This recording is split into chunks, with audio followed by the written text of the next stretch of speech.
Graças a Deus, a paz do Senhor Jesus a todos. Que bom ter você aqui conosco hoje, mais uma sexta-feira, onde juntos estaremos estudando a preciosa Palavra de Deus. Hoje continuamos aí com os estudos sobre as parábolas de Jesus.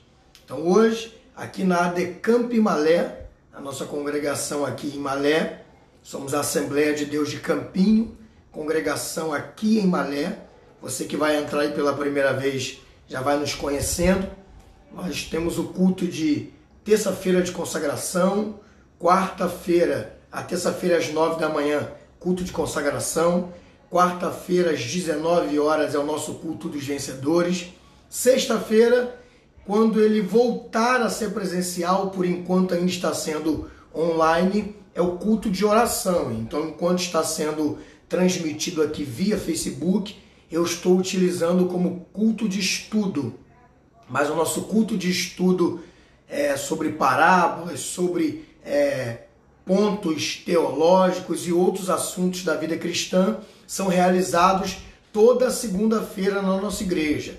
Nós chamamos de escola de excelência. Mas como no momento ainda estamos enfrentando esse período de pandemia, nós cancelamos o culto de escola de excelência e o culto de sexta-feira, que é esse, que por enquanto ainda não voltou a ser presencial, está sendo utilizado como culto de estudo, tá bom? Então, enquanto a gente não voltar com esse culto de sexta-feira de forma presencial, toda sexta-feira teremos um estudo aqui sobre uma parábola de Jesus. Mesmo voltando com esse culto para o formato presencial, ele vai ser de oração lá na igreja, mas toda sexta-feira, num horário mais cedo, eu vou estar gravando aqui, ainda dando sequência a esse estudo sobre as parábolas de Jesus. A parábola de hoje que nós vamos estudar é a parábola do rico insensato. Semana passada estudamos a parábola da pérola de grande valor e do tesouro escondido, e hoje nós vamos estudar a parábola do rico insensato, que está localizada em Lucas, capítulo de número 12, a partir do versículo de número 13. Lucas, capítulo 12, do versículo 13 ao versículo de número 21. Nós vamos estar lendo e meditando sobre essa parábola de Jesus. Então esse é o nosso foco aqui toda sexta-feira, é trazer uma parábola para que a gente possa aí descortinar os conhecimentos profundos que estão incutidos em cada uma delas. Dando uma reprise aqui, na semana passada estudamos a parábola da pérola de grande valor e a do tesouro escondido. E falamos ali, você que quer assistir na íntegra o estudo dessa parábola, eu te convido a se inscrever lá no meu canal do YouTube, que é PR Adriano Rocha, PR Adriano Rocha. Aí você vai lá e assiste a parábola da semana passada. Ah, pastor, eu já sou inscrito. Vai lá então, assista lá o vídeo da semana passada, aproveita, dá um likezinho lá, que é o famoso joinha, e compartilha também, comenta, deixa algum comentário do que você achou lá da parábola, isso me ajuda muito, tá? O YouTube valoriza as pessoas que têm compartilhamento e pessoas que têm muitos comentários ali nos seus assuntos, que aí torna ali aquele canal bem visualizado, e isso é bom tanto para mim quanto para o YouTube. Então você que pode me ajudar, se inscreve lá no canal, se já é inscrito, não deixa de passar lá toda semana para assistir um vídeo novo e também dar o seu like, compartilhar e comentar também. Você que já está presente comigo agora, você pode me ajudar a propagar esse estudo de hoje. Você pode apertar aí, ó, compartilhar. E compartilhando, você não está só me ajudando a germinar o assunto da palavra de Deus, estender, esticar, aumentar o número de pessoas que vão ser alcançadas por esse estudo de hoje, como também abençoando vidas que vão ouvir essa parábola e vão ter aí uma mudança de vida, um crescimento espiritual. Então eu convido você que já está comigo aí a fazer isso. Compartilha aí. compartilha para amigos, para vizinho. Se você faz parte de grupo de Joga para Rolo, compartilha. Você pode também compartilhar do Facebook para o WhatsApp. Você que tem aí o grupo da família, o grupo do serviço, o grupo de amigos do futebol, amigos de tantas outras coisas, pode apertar em compartilhar, ir lá no modo compartilhar externamente e aí compartilhar no WhatsApp de alguém, no Instagram, o link lá para que alguém possa procurar e possa participar conosco também. Então Deus abençoe a vida de todos vocês que já estão conosco aí. Deixa eu ver aqui. Quem está já conosco aqui? Está conosco nossa irmã Denise Madeira. Denise Madeira, uma bênção, sempre está conosco nas nossas lives. Hudson Calazans, Deus te abençoe, tá, Hudson? O Arle Francisco, Deus te abençoe, meu irmão. Joana Dark. E o pastor Wilgman. Deus abençoe, tá, pastor Wilgman? Um abraço na missionária Beth e em todos vocês aí. Então, sendo assim, nós vamos orar e vamos entrar no estudo da parábola de hoje, que eu já disse a você que é a parábola do rico insensato. Você já pode ir abrindo a sua Bíblia aí, em Lucas capítulo 12, Lucas capítulo de número 12, a partir do versículo 13 ao 21, a gente vai estar meditando nessa parábola de hoje, que é a parábola do rico insensato. Como eu falei a vocês, semana passada a parábola foi da pérola de grande valor e do tesouro escondido. Essa parábola tem o intuito, Jesus quando ministrou ou proclamou essa parábola, ele tinha o objetivo de esclarecer os discípulos que ele é o tesouro importante para a vida deles, que ele é a pérola de grande valor que eles deveriam adquirir. Jesus nesse momento estava conversando com os discípulos, né? E ele libera essas duas parábolas que na realidade formam uma parábola só. Eram duas parábolas, a do tesouro escondido e a de pérola de grande valor, que na realidade tinham um conteúdo que tornaram elas uma única parábola, que era o intuito de trazer à mente dos discípulos que Jesus é muito mais importante do que tudo que eles poderiam ter. Por que Jesus fez uso dessa parábola para trazer um estudo aos seus discípulos? Porque Jesus sabia que os discípulos iam enfrentar diversas oposições quanto à vida cristã.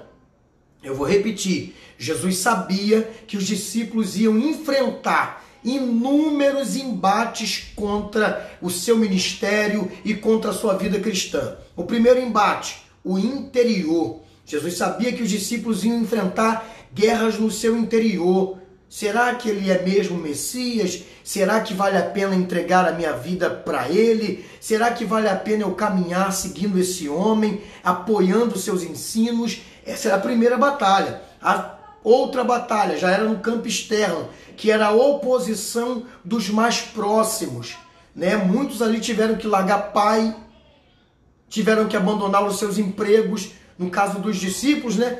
Alguns tiveram que abandonar o seu pai, como Tiago e João, tiveram que deixar para trás pai, a casa que moravam, né? Para entender e se entregar à vida com Jesus.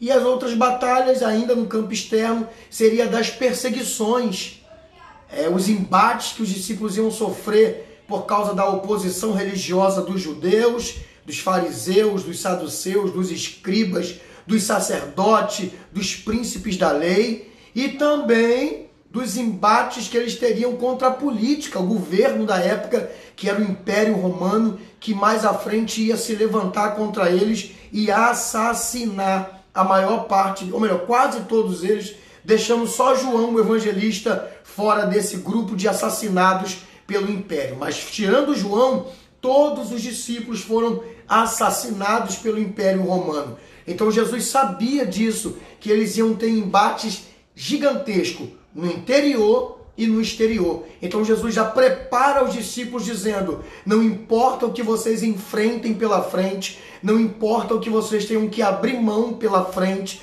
não importa o que vocês vão ter que deixar para me seguir. Eu sou o tesouro escondido no campo, eu sou a pérola de grande valor. E a parábola de hoje, ela é muito importante também para a vida cristã, Por quê? Porque a parábola de hoje, ela vai trazer um conteúdo profundo. É uma parábolazinha pequena, mas o conteúdo dela também é imensurável. O assunto em questão aqui é para nossa educação espiritual. Lembrando a vocês que eu, pastor Adriano, sempre tenho essa praticidade de me preocupar com assuntos concernentes à nossa educação espiritual. Eu acredito que Deus é poderoso para abrir portas, eu acredito que Deus é poderoso para operar milagres, eu acredito que Deus é poderoso para fazer coisas inexplicáveis. Eu sei disso, eu tenho certeza quanto tudo isso que acabei de dizer, porque a Bíblia que eu estudo, a Bíblia que eu tanto defendo, que eu tanto tenho prazer em estudá-la, ensiná-la, empregá-la, ela me conta todas essas coisas, que o nosso Senhor Jesus tem poder para muitos milagres, muitas maravilhas. Só que vocês têm observado já, você que está na caminhada comigo há muito tempo, nos meus estudos, nas minhas pregações, que eu, pastor Adriano, tenho a praticidade de dar ênfase nas minhas pregações e nos meus estudos a assuntos de cunho de educação espiritual.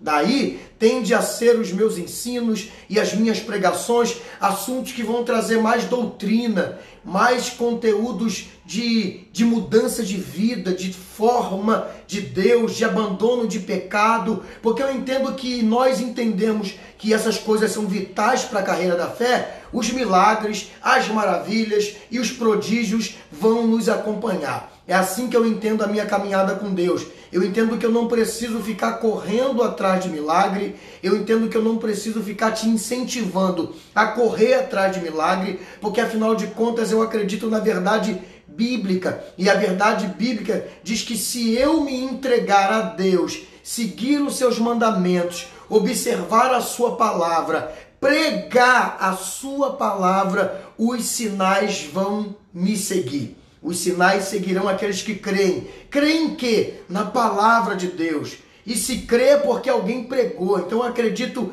piamente nisso, de que o meu dever como pastor, o meu dever como instrutor da fé, o meu dever como hoje aquele que vai mostrar a vocês tanto as minhas ovelhas, como ovelhas de pastores amigos meus e de outros pastores que talvez eu nem conheça, porque, como eu disse a vocês, esse vídeo está sendo compartilhado por vocês e eu vou compartilhar lá no YouTube. Então tem gente que vai assistir esse vídeo que eu nunca conheci. Então vai receber esse ensinamento. Então qual é o meu papel como pastor do reino de Deus? Porque eu não sou só pastor da Assembleia de Deus de Campinho. Eu sou pastor do reino de Deus. É claro que cada igreja tem o seu líder. Cada igreja tem um homem responsável pela doutrina e disciplina da igreja. Mas na educação espiritual eu me sinto comprometido a ajudar todo cristão na face da terra a tomar um caminho melhor da sua fé. Então, sendo assim, eu tenho a praticidade de me preocupar com assuntos que vão gerar edificação espiritual. Porque eu sei que se você que me ouve se mantiver fiel, firme, observando a palavra de Deus e praticando-a, você vai ter uma vida cheia de prodígios de Deus. Porque os milagres vão seguir você, tá bom? Sendo assim, Bíblia aberta em Lucas capítulo de número 12, a partir do versículo de número 13. Você que chegou depois, uma saudação de paz aí para nossa irmã Sandra Reis, para nossa irmã Elizabeth Moreira, nossa amada irmã missionária Beth. Deus abençoe a sua vida. Estamos aqui hoje estudando a parábola do rico insensato. Vamos ler a parábola? E disse-lhe um da multidão. E disse-lhe um da multidão: Mestre, dize ao meu irmão que reparta comigo a herança. Mas ele lhe disse: Homem, quem me pôs a mim por juiz ou repartidor entre vós? E disse-lhe: Acautelai-vos e guardai-vos da avareza, porque a vida de qualquer não consiste na abundância do que possui.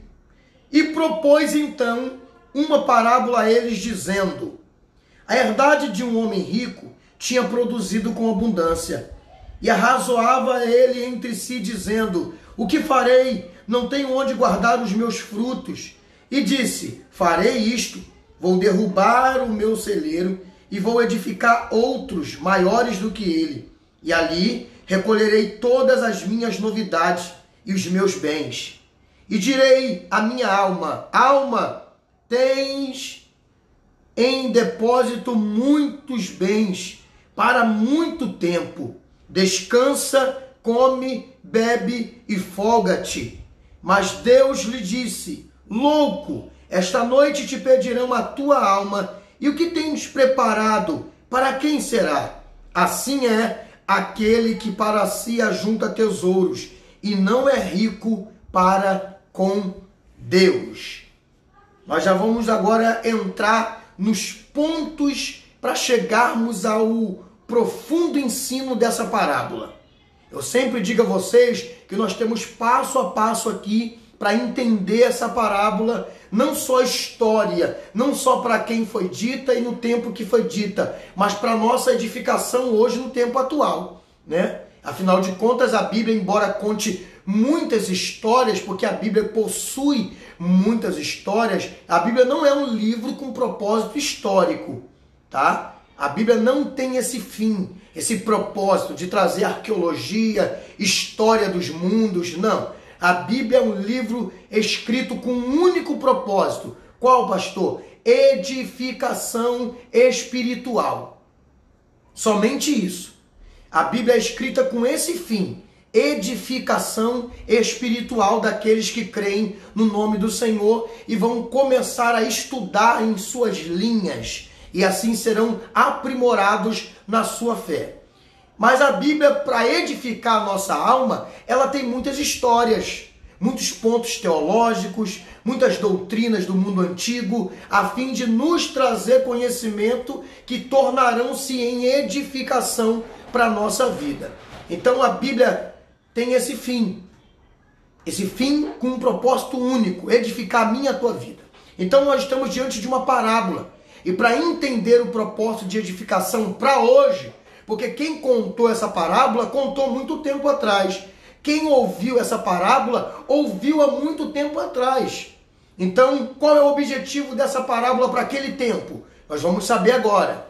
E como eu posso utilizar essa parábola hoje, para minha edificação hoje? Nós vamos fazer isso também agora. Mas como sempre, para chegar nesse conteúdo de edificação da minha e da tua vida, da mesma forma que esse conteúdo edificou a vida de quem estava lá na hora que Jesus contou, nós vamos ter que dar alguns passos. Primeiro passo, nós vamos entender com quem Jesus falava. Segundo passo, por que ele vai falar o que está falando? Qual era a situação que levou Jesus a ter que contar essa parábola?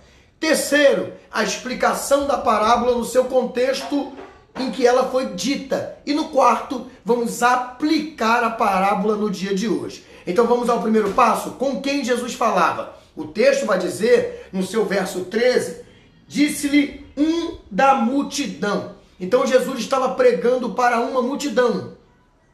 Mais uma vez, a paz do Senhor, pastor Evandro, Deus te abençoe.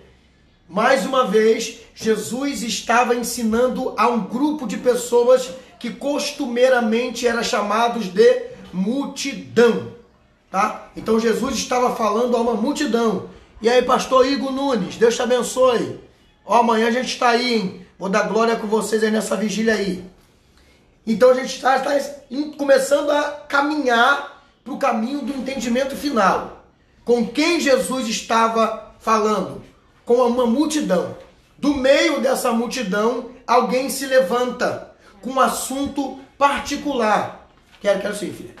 Do meio da multidão, alguém se levanta dizendo: mestre, fala para o meu irmão partir os bens, a herança. Ou seja, alguém havia morrido e deixado uma herança. E 2 filhos agora estão brigando por ela. E eles vão levar esse partido, essa demanda para Jesus. Aí eles chegam, um deles que está ali ouvindo a pregação de Jesus, se levanta no meio da multidão e diz: mestre, fala para o meu irmão dividir comigo. Obrigado.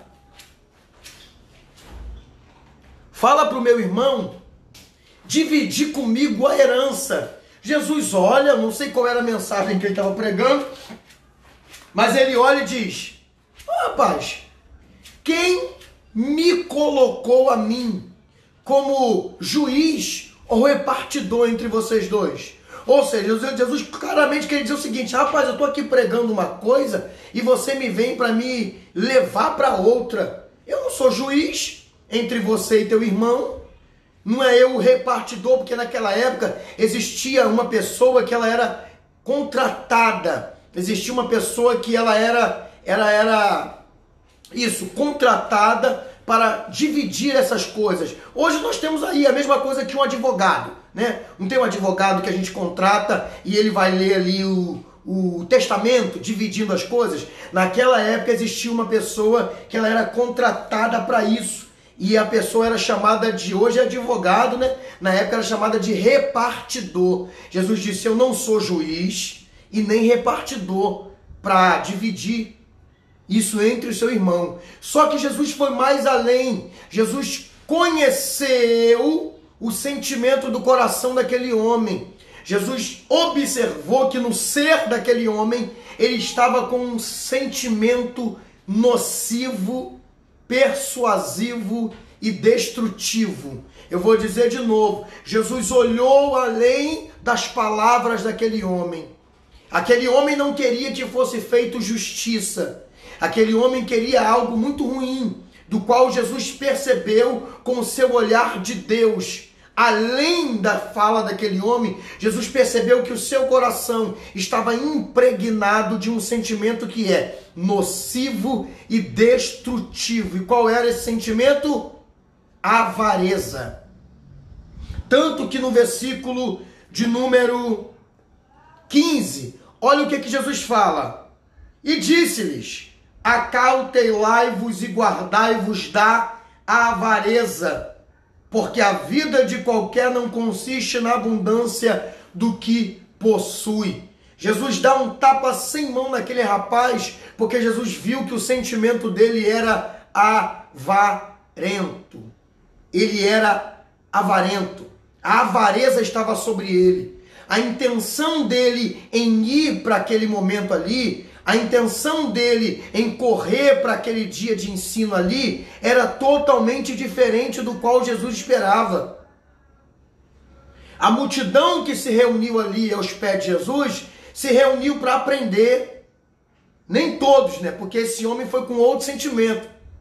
O que Jesus esperava era que a multidão que se agrupasse aos seus pés fosse para aprender a palavra de Deus. Só que agora, no meio desse grupo de pessoas, que tinham muitas pessoas querendo aprender, aparece esse homem com um sentimento diferente dos outros. Muitos foram ali para realmente aprenderem com Jesus, serem doutrinados por Jesus, serem curados, serem melhorados, né? Libertos. Mas esse homem vai com outro sentimento. E qual era o sentimento dele? Ele vai atrás de Jesus a fim de adquirir a riqueza que lhe cabia.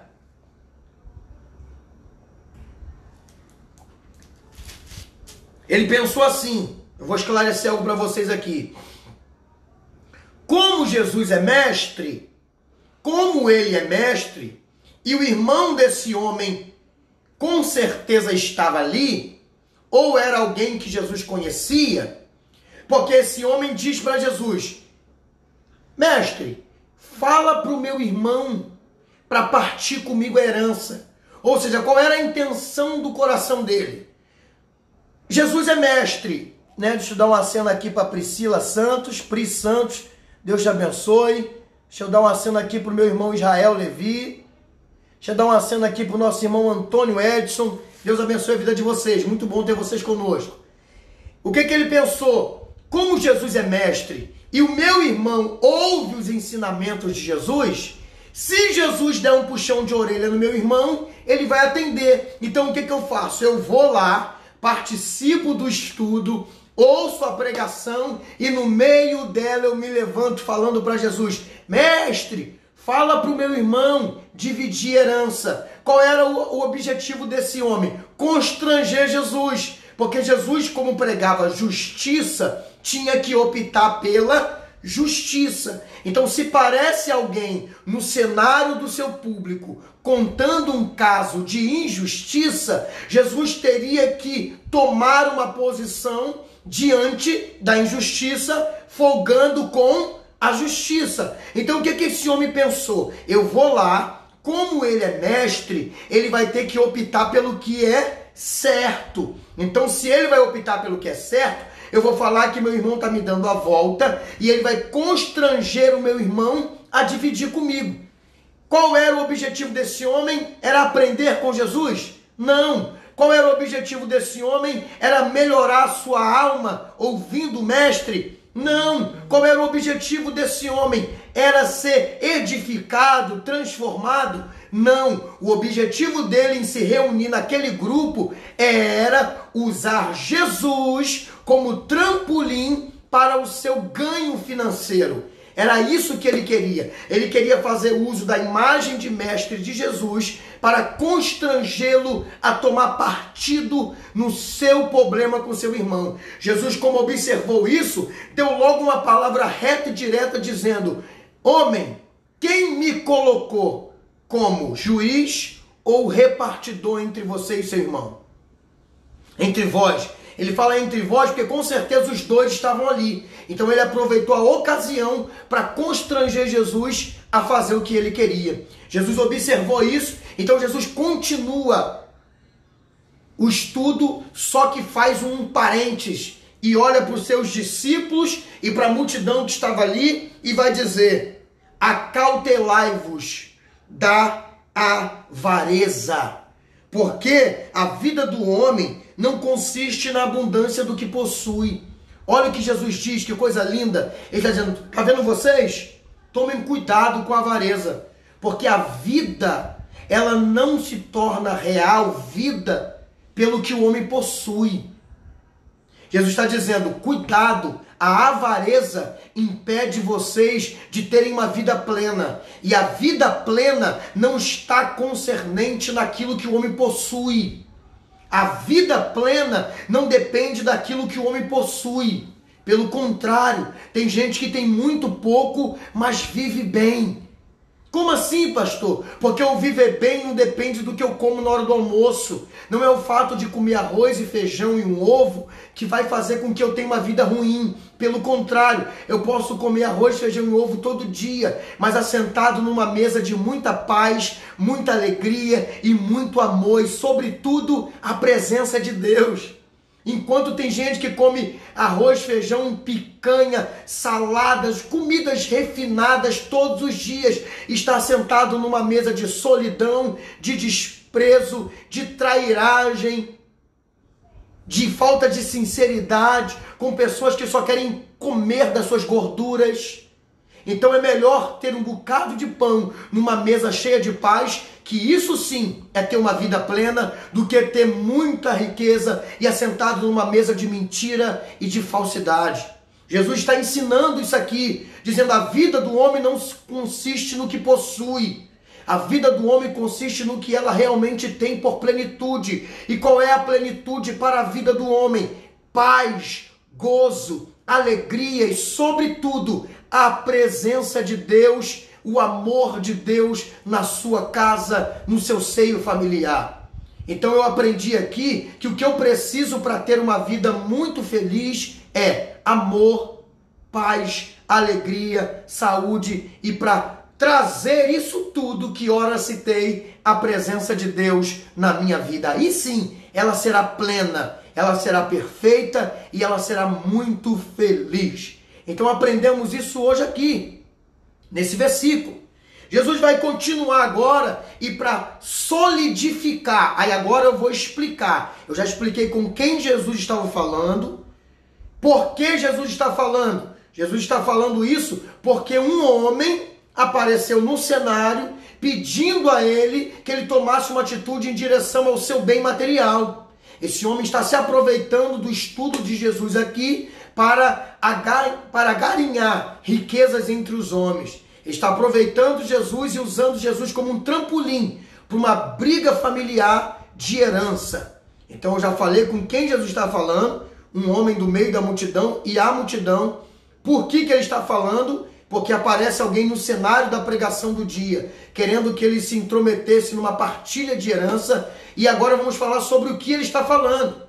Jesus agora, o que ele está falando? Jesus está trazendo aqui agora essa parábola com um objetivo central: solidificar o assunto do versículo 15. E qual é o assunto do versículo 15? Não se preocupem em ter, se preocupem em ser. Vou dizer de novo. Jesus vai agora fazer uso do versículo 16, 17, 18, 19, 20 e 21, que é a parábola do rico insensato propriamente dita. Jesus vai fazer uso desses versículos para balizar, solidificar, edificar o assunto do versículo 15. E qual é o assunto do versículo 15? A vida do homem não está concernente ou consiste no que ele possui.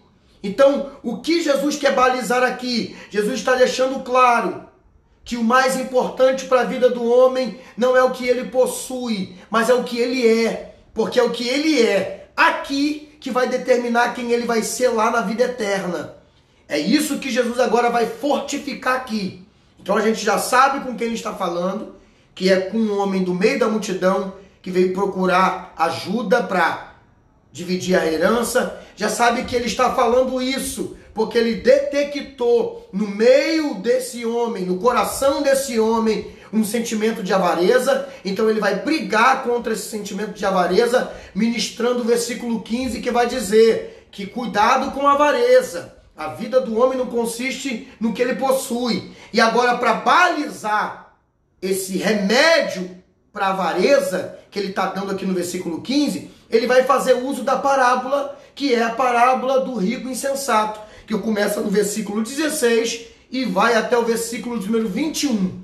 Agora nós vamos entender a parábola e eu vou aplicar ela e a gente termina o estudo de hoje, tá bom? Mas aproveitando aqui para dar um pause, e a minha saudação de paz aqui ao seu Edson, beijo no seu coração, seu Edson, nosso irmão Paulo Brígido, Deus te abençoe, irmão Paulo, e o JB Duarte, Deus te abençoe também, tá, meu irmão? Que bom ter vocês conosco aqui. Ajude aí, compartilhe aí, para que mais gente sejam alcançados. Agora vamos entender a parábola propriamente dita, porque até então a gente estava entendendo com quem Jesus falava e por que ele fez uso dessa parábola. A gente sempre tem que fazer esse caminho, para a parábola ser entendível, para não ser um assunto voador, um texto fora do contexto. A gente sempre tem que analisar esses dois pontos, com quem Jesus falava e por que ele está falando o que está sendo dito. Qual é o objetivo? Por que ele vai fazer uso dessa parábola? Essa parábola apareceu aqui por quê? Por que Jesus vai contar essa parábola? A gente já sabe que ele está falando com um homem do meio da multidão e que essa parábola é para ensinar a multidão a se desvencilhar ou a impedir a avareza no seu coração. Para aquele homem, o assunto é direto.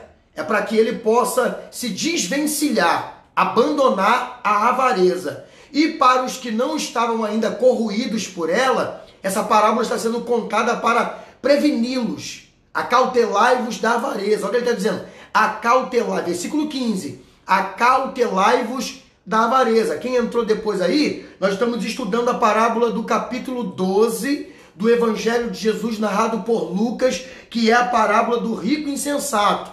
Para quem chegou depois e é a primeira vez aqui na nossa página, toda sexta-feira às 19 horas nós temos estudo sobre as parábolas de Jesus. E hoje a parábola em destaque é essa que eu acabei de dizer aqui, do rico insensato, tá bom? De Lucas capítulo 12. Então Jesus está falando com o homem da multidão. Eu sou repetitivo para que você grave isso. E está falando isso porque identificou a avareza no coração desse homem.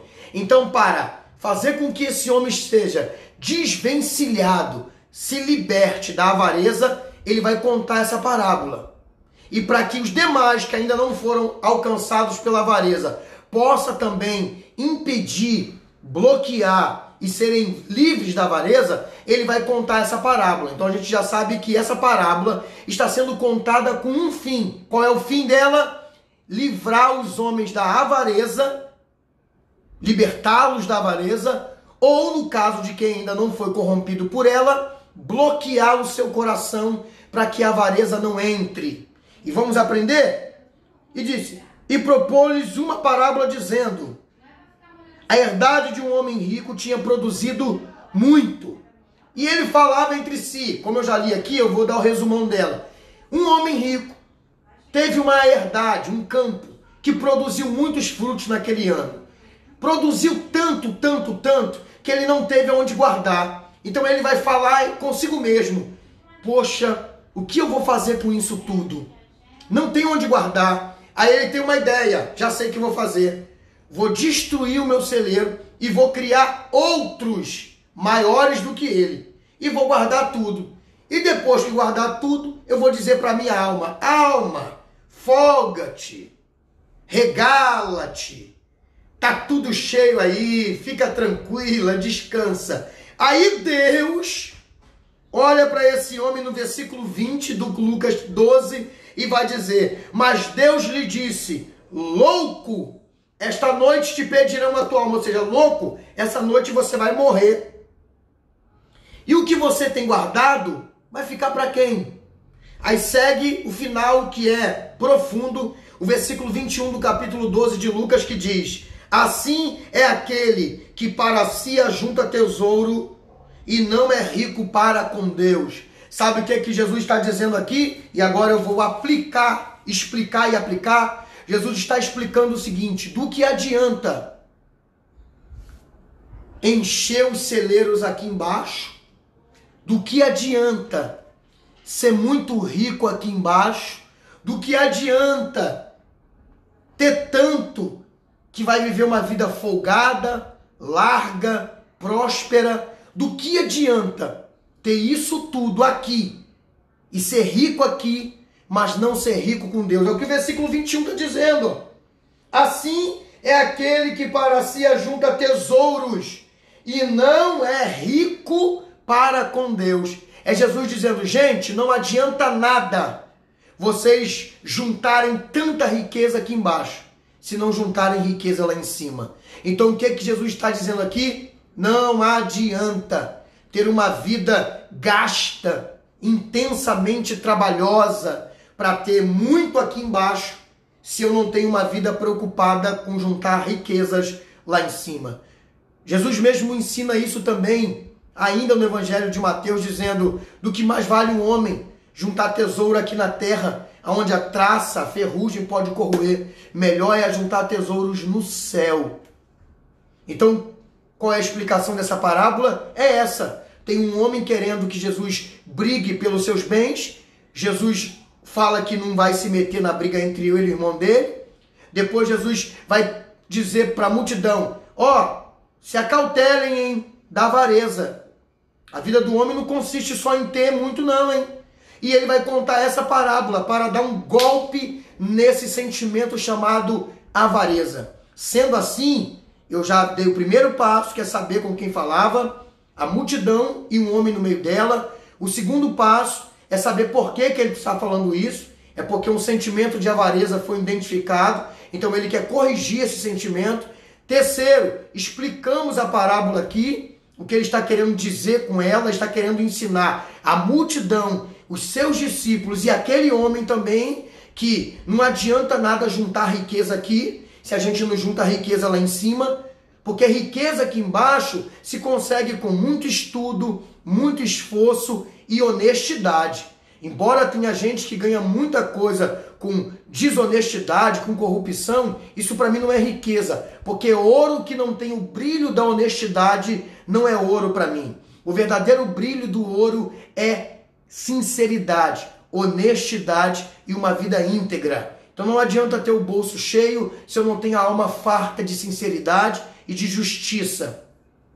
Então, para mim, tesouro de verdade é tesouro conquistado com muito estudo, muito trabalho, muita garra e muita honestidade. Sem isso, para mim, não é tesouro. Pode até comprar mansões, carros importados, roupas de luxo, joias e muita comida boa, mas só pode ganhar isso Tesouro de verdade é aquele que não só ganha o material, mas o espiritual e também o social. As pessoas vão te ver como uma pessoa honesta, uma pessoa íntegra, da qual vale a pena aplaudir, tá bom? Então, o que Jesus está brigando aqui? Contra esse sentimento de avareza. O que ele está dizendo aqui? Que não adianta recolher tesouro aqui, se você não é rico para com Deus. Como Jesus identificou a avareza no coração daquele homem, ele está querendo dizer, você é rico até aqui, mas a sua alma é avarenta. E uma alma avarenta é pobre.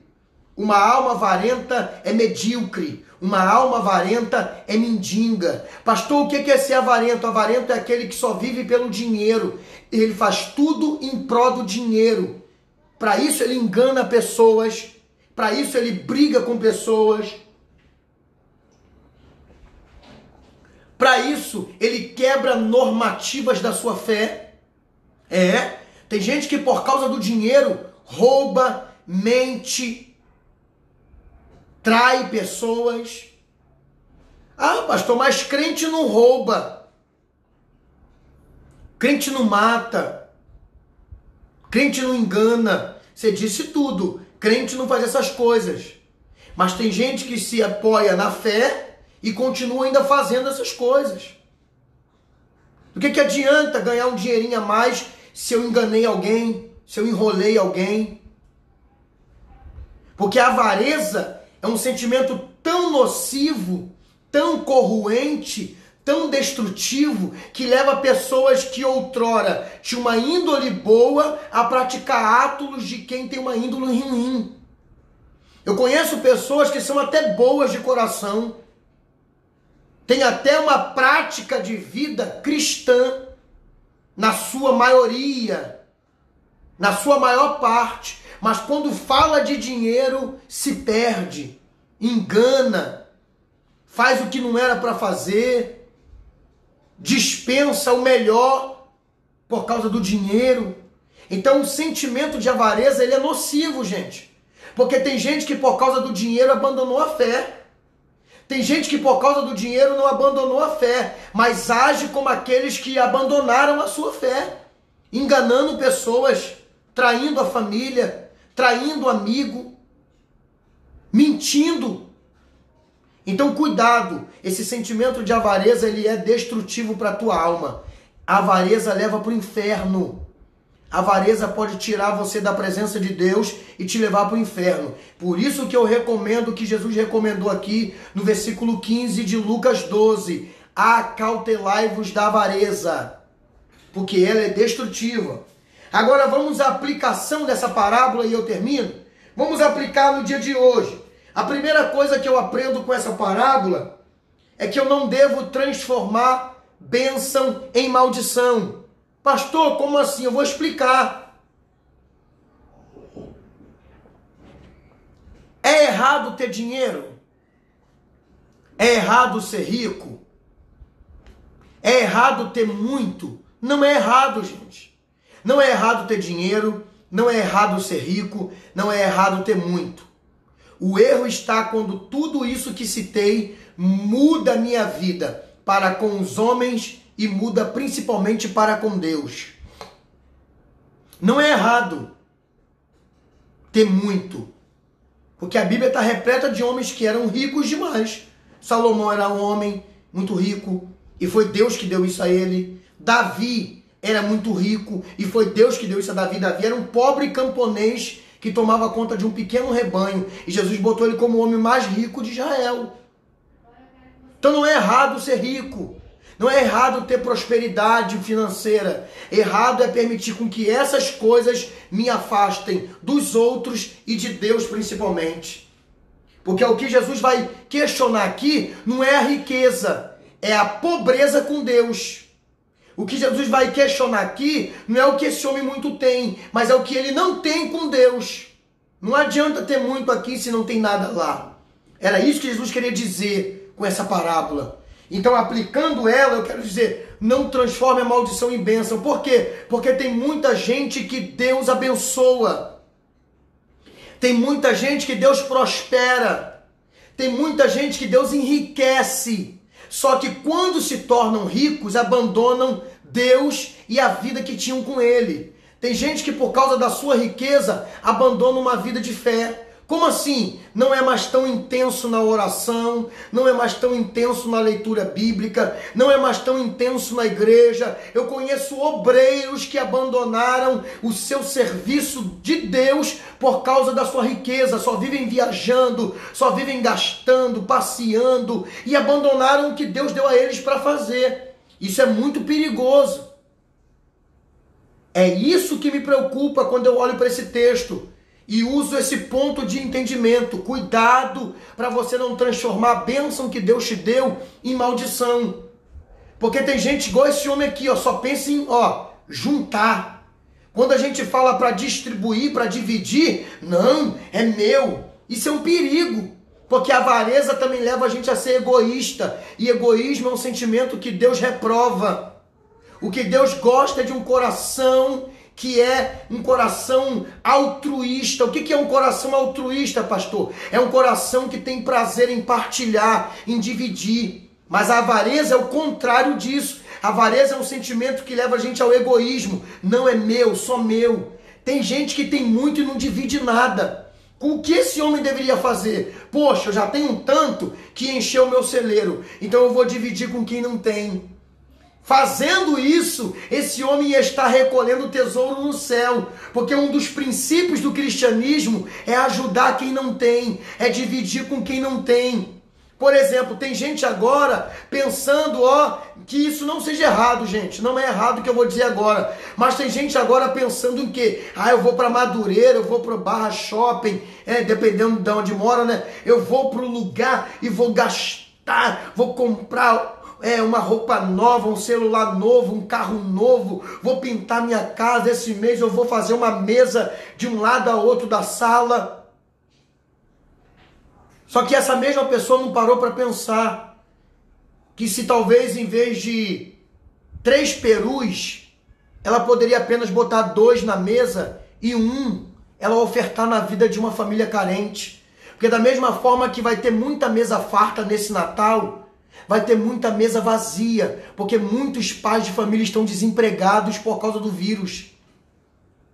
Tem gente que no Natal não vai ter nem um punhado de comida simples para comer, quanto mais uma comida natalina. Então o que eu quero pedir a você que tem muito, a você que pode muito, dá uma minimizada esse ano. Se você costuma botar 3 perus na mesa, botar 5 panetone, se você costuma comprar uma roupa nova todo ano, eu queria te convidar esse mês a tomar uma atitude de amor, de fé, de um cristão. Deixa esse mês talvez de botar 3 perus na mesa e bota 2, ou 1 só, e os outros 2 visita a casa de alguém que não vai ter nada esse ano. Visita uma família que vai ter apenas um copo de água e um pão, porque o pai de família não tem como comprar. Ainda mais com os preços absurdos que estão as coisas. Você que tem o costume de todo ano trocar o videogame do seu filho, todo ano trocar o carro do seu filho, da sua mulher, deixa eu te fazer um pedido. Convence a eles esse ano de segurar e de pegar o dinheirinho que você ia fazer isso e quem sabe comprar algumas cestas básicas e visitar famílias que não têm nada. Isso é juntar riqueza no céu, porque é o sentimento de amor que Deus aprova. Agora, que se dane o outro, se ele não tem para comer, eu vou comer regaladamente. Isso se enquadra nesse texto, nessa parábola. Avarento, egoísta e sem amor próximo. São sentimentos que Deus reprova. Cuidado para não transformar maldição em bênção. Como assim, pastor? Cuidado para você, por causa da bênção que Deus te deu. Por quê? Porque se os frutos porque eu quero explicar bem isso aqui. Esse homem tem muito porque produziu muito, não é verdade? Não é, gente? Bota um joinha você que concorda. Esse homem tem muito porque a terra dele produziu muito. Se a terra dele produziu muito, é porque Deus permitiu com que produzisse muito. Então, qual era o sentimento básico aqui? Deus me deu. Deus me abençoou. Deus me arregalou as portas. Então agora o que eu vou fazer? Vou primeiro tributar louvores e gratidão a Deus. Segundo, vou me preocupar com quem talvez não tenha nada. Mas não, ele é tão avarento que ele fala, caramba, eu não tenho aonde guardar, vou aumentar o celeiro. Aí Deus chega e diz, tu vai morrer hoje. E o que você juntou vai ficar para quem? Aí Jesus termina dizendo, o que adianta? Porque assim é aquele que ajunta tesouro na terra, mas não é rico para Deus. Então, cuidado para não transformar bênção em maldição. Em que sentido? Tudo que você tem foi Deus que te deu. A porta que está aberta foi Deus que abriu. Mas cuidado para você não pegar aquilo que Deus te deu e isso se transformar em algo que vai te afastar de Deus. Olha para mim. Cuidado para que a riqueza que Deus te deu, você não use ela de forma errada e ela acaba se tornando um empecilho entre você e Deus. Aproveite sim, aproveite, viva a vida feliz. Isso aqui não é, eu não estou hoje pregando aqui para você pegar tudo que tem e dar para os pobres não e ficar pobre não. O sentimento altruísta é um sentimento cristão. Então você que me ouve, que se diz cristão e pode fazer o que eu pedi aqui, fazer isso não é apenas uma atitude benéfica, é um caráter cristão. Você que pode, eu não posso, infelizmente. Queria eu poder comprar muita coisa e distribuir nas casas esse Natal. Eu não tenho condições. Quem me conhece sabe que eu não tenho condições. Mas você que tem, eu não estou pedindo você para deixar de ter, não. Continue tendo. Mas pega um pedacinho do que você tem e oferta na vida nesse ano de quem não tem nada. Porque isso não é uma atitude boa, não. Isso é caráter cristão. Isso é caráter de quem se diz servo de Jesus. Por quê? Porque Jesus fez e faz isso ainda hoje por nós. Então cuidado para não transformar a maldição em bênção. É você que recebeu muito de Deus e agora por causa desse muito tem se afastado de Deus, tem abandonado a casa de Deus, tem abandonado as vidas que precisam de você. Cuidado.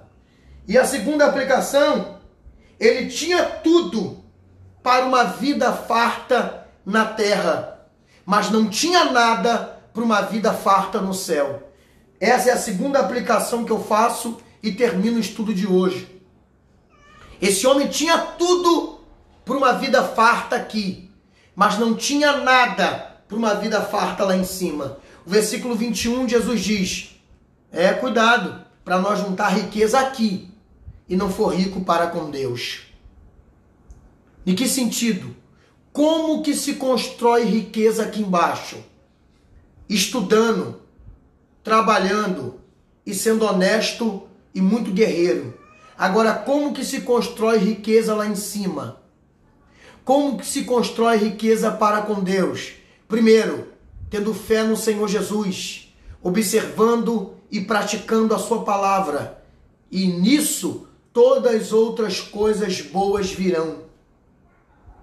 O único jeito de ajuntar riqueza lá em cima é tendo vida com Jesus e vida com a sua palavra. Daí vem oração, jejum, amor, o fruto do Espírito e uma vida socialmente correta, uma vida de cristã, ética e fiel.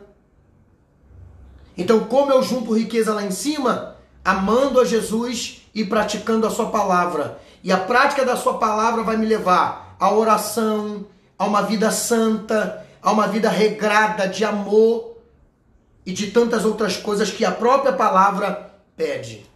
Então você que é rico aqui, que tem uma vida boa, continue trabalhando. Continue se esforçando para tê-la. Mas se preocupe também com riquezas no céu, porque não adianta juntar só para aqui e esquecer de se juntar para lá. Você pode fazer depósito aqui embaixo, no Bradesco, no Santander, na Caixa Econômica, no Banco do Brasil, no Nubank, em tantos bancos que hoje existem aí. Você pode juntar riqueza aonde quiser, mas se você não juntar riqueza no céu, a sua vida não valeu de nada. Então eu repito, quer juntar riqueza lá no céu? Eu vou te dar a senha para terminar esse estudo. Eu vou te ensinar como fazer depósito no céu. Pastor, como se faz depósito num banco? Geralmente a gente pega um envelopezinho, né? Bota o dinheiro ali dentro, sela e bota no caixa eletrônico. Agora, como se faz depósito no céu, pastor? Eu vou te ensinar. Para fazer depósito no céu, você precisa disso aqui e a prática disso aqui. Porque daqui você aprende a orar, jejuar, amar, ser santo, ser fiel e todas as outras coisas boas. Então tá aqui, ó, o envelope do qual eu vou encher a minha vida para uma boa semeadura no céu. Vamos começar hoje? Você que já tem essa prática, continua. Você que já tem essa prática, continua. Você que costuma usar muito esse envelope aqui para encher a sua vida e fazer depósito nos céus, continue. Agora você que não faz, corra para esse livro aqui. E tudo que ele te ensinar no sentido de vida com Deus, coloque em prática. Afinal de contas, tudo que está aqui vai trazer muitos depósitos no céu. E aí sim, quando você for chamado por Deus, quando a sua alma for pedida, você vai ter uma conta muito gordinha lá no céu. Não para a sua glória, mas para a glória de Deus na vida daquele que aplicou a sua palavra. Então, continue enriquecendo aqui, de modo lícito, tá? De modo honesto, trabalhoso, cheio de garra e socialmente correto. Mas não esqueça de fazer depósito no céu. E aqui está o único caminho para fazer depósito no banco do céu. É uma vida cheia da palavra, uma vida praticando a palavra. Deus abençoe você. Como eu sempre digo, quem pode compartilhar, faz isso aí. Quem ainda não se inscreveu no meu canal, se inscreve lá, PR Adriano Rocha. Quem já se inscreveu, vai lá depois, dá like nos vídeos, compartilha os vídeos que tá lá, comenta lá alguma coisa, isso me ajuda muito, tá bom? Indica o meu canal para alguém, vai lá e bota compartilhar, e compartilha para um amigo, para um irmão, para que ele se inscreva também. E isso você vai me ajudar a propagar a palavra de Deus. Muito obrigado, você que esteve conosco aí. Pastor Cosme, beijo no seu coração, meu amigo, feliz da vida, porque a sua companheira venceu o Covid-19. Quem pode aí colocar um joinha, um coraçãozinho, gratidão a Deus, porque a esposa do nosso irmão Cosme passou pelo Covid, venceu e está de pé aí para a glória de Deus. Eu vou aplaudir ao Senhor aqui por essa vitória, tá, Cosme? A sua vitória é a minha vitória. Eu fiquei feliz quando tive notícia da recuperação da sua digníssima esposa. Um beijo no coração dela e de toda a sua família, e nesse povo aí que a gente ama demais, da nossa congregação, onde o pastor Cosme é ungido de Deus naquele lugar. E os demais amigos e irmãos aqui, Deus abençoe a vida de vocês. Foi muito bom ter vocês comigo, tá? Que Deus abençoe a todos e até sexta-feira que vem. Lembrando a você que você pode me ajudar. Abre a porta para isso aí, Felipe. Lembrando você que você pode me ajudar em que sentido? Indicando uma parábola. Gente, o povo está esquecendo de me indicar, gente. Vai lá no meu message.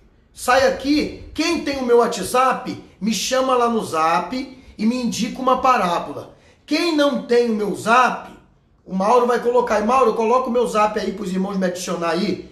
E você que quer agora indicar uma parábola, vai no Message. Aqui não, porque eu não vou conseguir ler todos os comentários.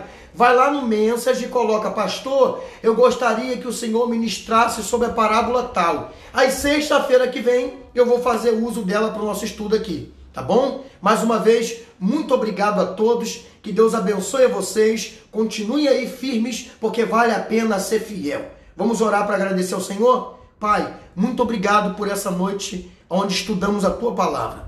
Que essa palavra possa continuar sendo o nosso manual de vida, de regra, de fé e também de prática. Abençoe o Teu povo e dê a eles uma noite de paz. Em nome de Jesus. Amém. Beijo no coração e até a próxima.